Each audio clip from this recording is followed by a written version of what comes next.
And we are back. I just watched episode 2 of season 2 of Rings of Power. You guys in the comments have been arguing about whether it is a significant drop in quality or a significant raise in quality. So I was excited to see what my opinion on that would be.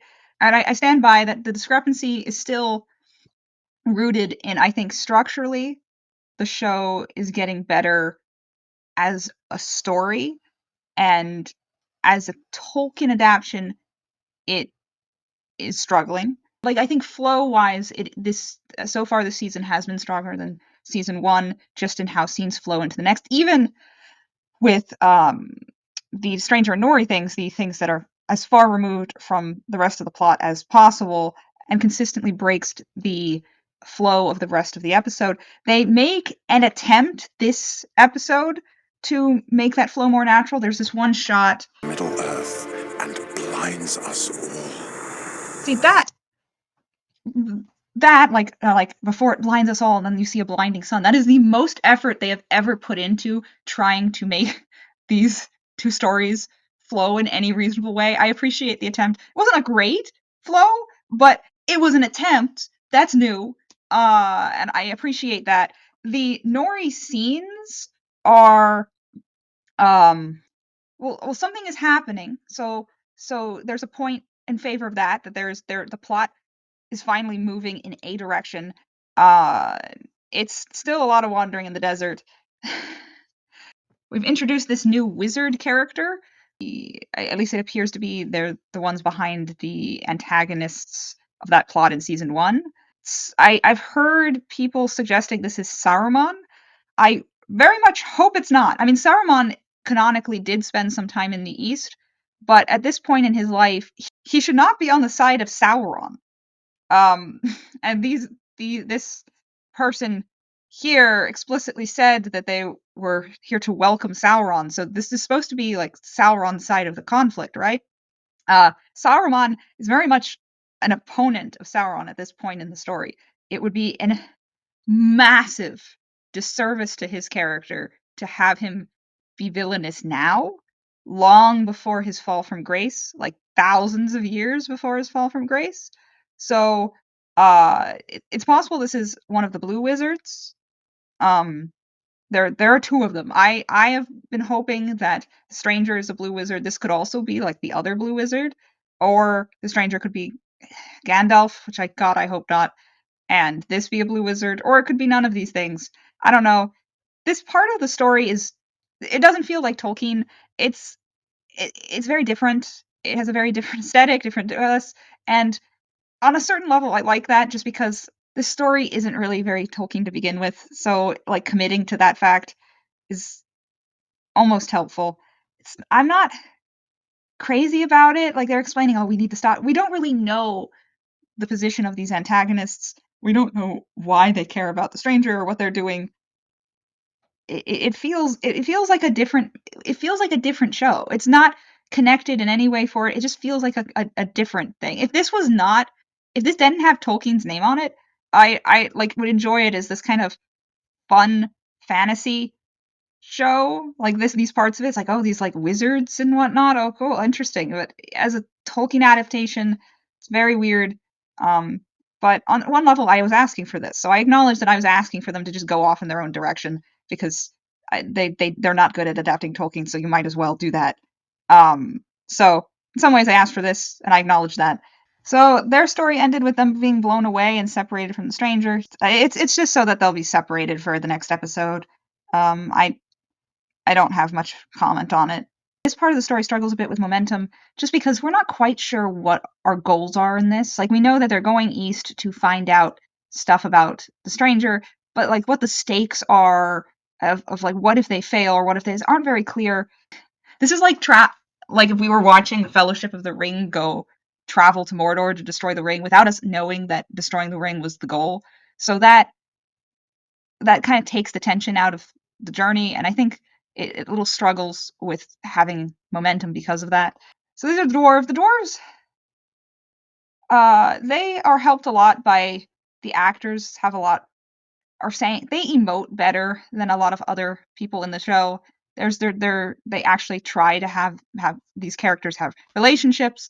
The prince and his wife and the king, there's like an emotional relationship there that is explored, and they have conflict that's been set up. So in that way, that is a lot stronger than some of the other sections. They've actually given stakes, so that's nice. Where so there's been a cave in, the shafts letting light in so they can grow food have collapsed. Like now they can't hear the song of the stone, and that's bad.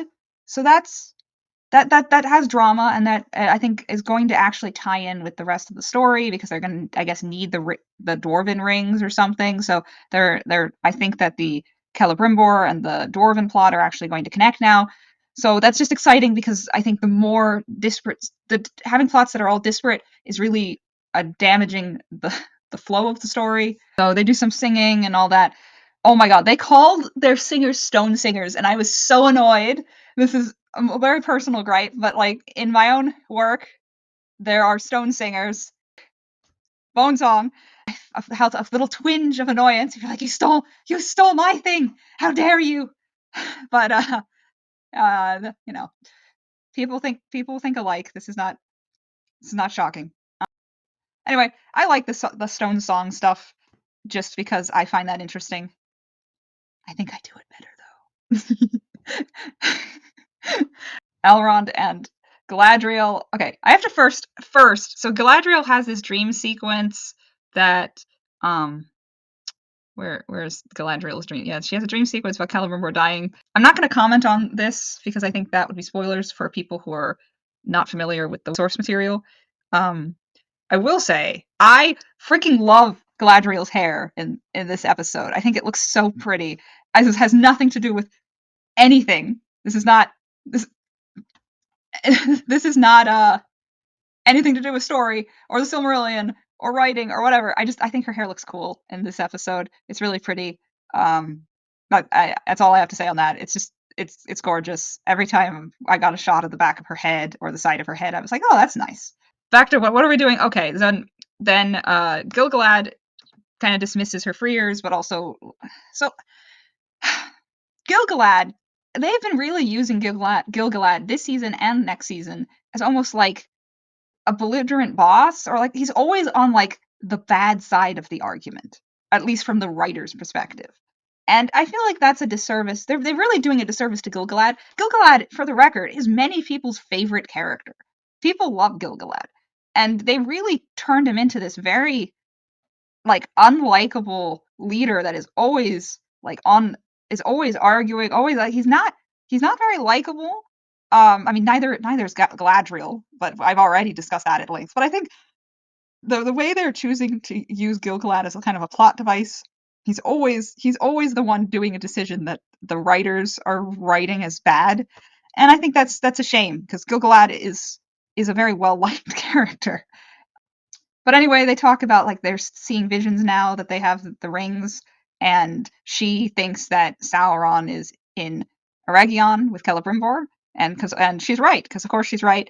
And Gilgalad pretends like he doesn't agree with her, but eventually agrees with her, but doesn't want her to go because he thinks that she'll be corrupted by Sauron or that she's vulnerable to Sauron, and that the only way he'll let her do it is if Elrond goes with her. So she tries to convince Elrond, and Elrond is not having it because Elrond is like, we should not be using the rings; they could be corrupted by Sauron. And they have this argument, and he refuses. But then he talks to Círdan, and oh, I need to talk about this conversation with Círdan. Oh my god! You are wise to fear this power, Elrond.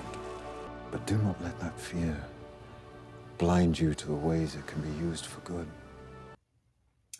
I hope that this is the writers think this is bad advice Círdan's giving Elrond, and that this is going to come back to bite someone, because what he says feels like antithesis of the message of the Lord of the Rings, right? Because the Lord of the Rings, the ring has to be destroyed. And there's lots of other people who are like, oh, we should use the ring. We can use the ring for good. We can use the ring for this. And it's like, no, you can't. I would use this ring from a desire to do good. But through me, it would wield a power too great and terrible to imagine. Don't use the ring for good. That's like the message of the book. And so this feels like so contrary to the one of the primary messages of like using something evil for good. Something like that is going to twist you. In many respects, that's the message of the book. It feels very profoundly anti-Tolkien to take this stance. And so I hope this is going to be seen as bad advice and that's going to come into play. But I don't think it is, because we know that these rings will be used for thousands of years. As its own thing, this advice is fine, whatever, but as something with Tolkien's name on it, it feels extremely wrong. So that pissed me off. That pissed me off quite a bit. Elrond agrees to help Galadriel, but Gil-galad is having Elrond run it, and there's this shot of Galadriel looking like horrified and insulted. And I'm like, what do you expect, lady? I hope the story doesn't portray it like Elrond's going to be bad at this or whatnot. That would be a very big disservice to him. And her being like put off by her being under him is so funny. It's so funny. It is weird that Gil-galad is so forgiving of him, considering that last episode he disobeyed him and jumped into the water. He's mad at Galadriel for the whole let Sauron into our midst thing, but it's kind of hilarious how unbothered he is by Elrond.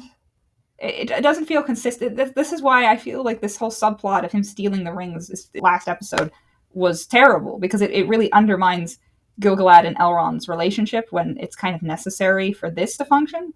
I don't know. Weird choice. Weird choice. And then let's talk about what I always want to talk about with the Celebrimbor Sauron stuff. As I have said since the beginning, this is what I've been wanting to see, was just them. I'm going to withhold judgment till I see like how they're going to play it out. The concept of him admitting that he's a Maya from I think works, because him like knowing he's a Maya but not knowing he's Sauron and thinking he's a servant from Valinor. I like that is a type of deception that I think makes sense for this and works. The way it was said though, I was like, oh my god, he's going to pretend to be an Astari. It would be a hysterical, almost reverse of what happened last season, where they were like pretending that an Astari was Sauron for a bit. So, but they didn't go that route. He's now pretending to be this guy. I'm so glad that it's the same actor, just with different makeup, just because I think him and Celebrimbor like have some screen chemistry that'll feel more natural, having a continuation of that actor chemistry, just from a continuity level. We'll see. I assume what's going to happen, this is my guess, is that Elrond and Galadriel are going to show up and not know that this guy is Sauron, because they don't recognize him as Halbrand, and Celebrimbor is not going to tell them that he's Halbrand, and there's going to be like some sort of like weird hijinks around that. I don't know.